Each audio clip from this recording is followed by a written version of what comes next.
আমি সবকিছু মাধ্যমিকের মানে যে অ্যাডমিট আরও মানে মার্কশিট বই মানে যেগুলো ডকুমেন্টস দেওয়ার ছিল আমি সব কিছু ডকুমেন্টস আপলোড করে দিয়েছি। কিন্তু আমার ওই সিগনেচার আর পাসপোর্ট সাইজ যে ফটোটা চেয়েছে ফটোটা আমি ওই সাইজ মানে করতে আমি স্ক্যান করে ওই যেটা কত কি কেবিতে লাগবে আর কি, আর কত মানে রেজলিউশন জেপিজি করতে হবে কি ওটা পিডিএফ করতে হবে ওটা আমি বুঝতে পারছি না। তুমি দাদা ওটা আমাকে একটু দেখিয়ে দিচ্ছি। এই দেখুন, এই যে এখানে দেখছেন রিসেন্ট পাসপোর্ট সাইজ ফটো আছে, আছে কি না?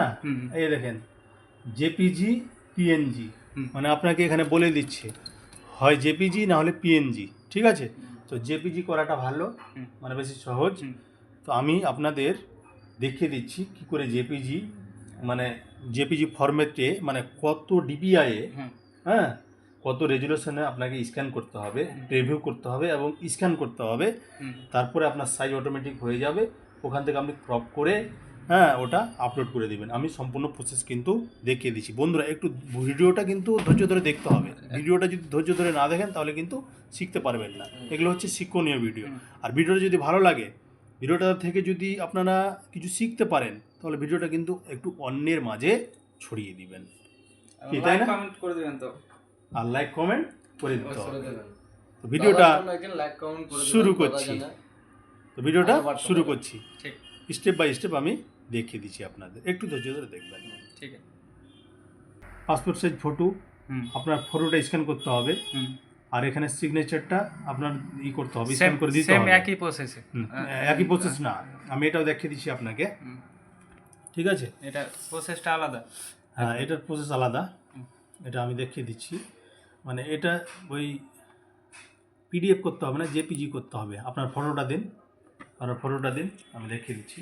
এটা আপনার ফটো, তো এইদিকে দেখান, ক্যামেরাটা এইদিকে দেখান। এই যে ফটোটা রাখলাম এখানে মেশিনে, ঠিক আছে? এবার এইখানে এই যে রেজুলেশন আছে, এটা কিন্তু 300তে আমরা স্ক্যান করব, 300 ডিপিআই, ঠিক আছে?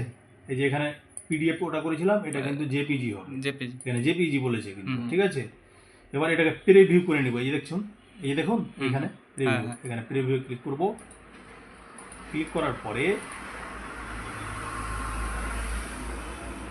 এখানে প্রিভিউ হচ্ছে।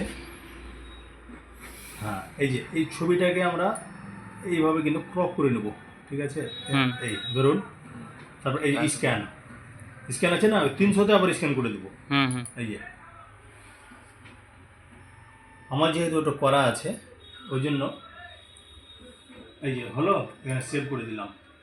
আপনার এখানে কিন্তু এই যে ছবি, এই যে এখানে নামটা লিখে দেবো, আবার পিক, পিক লিখে দিলাম, বা পিকচার, ঠিক আছে? যে কোনো একটা নাম দিয়ে মানে যাতে আমার গোলমাল না। এবার এই যে এখানে আবার যাব, এখানে যাওয়ার পরে এই যে ডকুমেন্টটা এখানে যাব, এইখানে যাওয়ার পরে এই দেখছেন পাসপোর্ট সাইজ ফটো, এখানে ক্লিক করব, চুজ ফাইলে যাব, এখান থেকে ছবিটা যে পিকচার, ডাবল ক্লিক করে এখানে সিলেক্ট করে নিব, সেভ ডকুমেন্টে যাব, সেভ করে নেব, ঠিক আছে? এবার সিগনেচার যেটা সেটা করতে হবে, সিগনেচারটা সেম ওই ছবির মতন, মানে সেম প্রসেসে করে নিতে হবে। এইখানে কেন হচ্ছে না, এর সাইজটা কিন্তু বেশি হয়ে গেছে, ঠিক আছে? এখানে 50 কেবি লাগবে, ওকে? তার জন্য আমরা কি করব, এটাকে রিসাইজ করে নিব। এই যে দেখছেন একটু কিন্তু বেড়ে গেছে, যে 55.8 হয়ে গেছে। এখানে ডাইন ক্লিক করব, ডানাতে ক্লিক করার পর এই যে এখানে এডিট, এখানে যাব, এখানে রিসাইজে যাব, এখানে পিক্সেলে যাব, এই রাইটটাকে টিকটাকে উঠিয়ে দিব, এখানে একটু করে কমাবো আমরা, এটাকে 350 করব, টিকটা উঠিয়ে দেবো, ওকে করব, ফাইলে যাব, সেভ করব। এটা দেখি আপলোড করে কি হচ্ছে।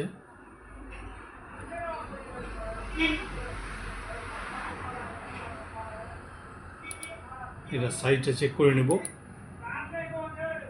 এটা কিন্তু হবে, এই যে 16 কেবি হয়েছে, ঠিক আছে? এখানে যাব,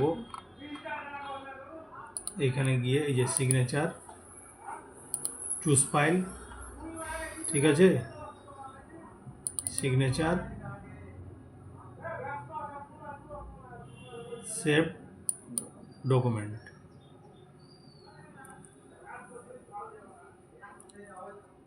হলো, হুম ডকুমেন্ট Success. Upload successfully. ওই যে ইটা কম বেশি হয়েছিল ওই জন্য হয়নি, ঠিক আছে। হুম একটু সাইজটা ঠিক করে দিলাম, হয়ে গেল।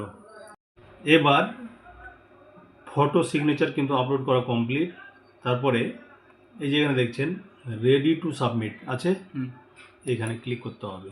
ক্লিক করার পরে এই যে এখানে দেখছেন সেলফ ডিক্লারেশন, তার নিচে এই যে টিক আছে, হুম এই বক্সটাতে একটা ক্লিক করে টিক করে দিতে হবে। টিক করার পর এই যে এখানে আছে ফাইনাল সাবমিট, এইখানে ক্লিক করে আবার ওকে করে দিতে হবে। তাহলে কিন্তু ফাইনাল সাবমিট কমপ্লিট। কমপ্লিট হয়ে গেল। এবার এই যে এখানে অ্যাপ্লিকেশান নাম্বার পড়ে গেল। হুম এবার এই যে এখানে অ্যাপ্লিকেশান ফর্ম, এখানে এই ফর্মটা ডাউনলোড করে নিতে হবে। ঠিক আছে, এই যে দেখছেন হুম হুম অ্যাপ্লিকেশান ফর্ম কিন্তু ডাউনলোড হয়ে গেল। কমপ্লিট। ঠিক আছে, ঠিক।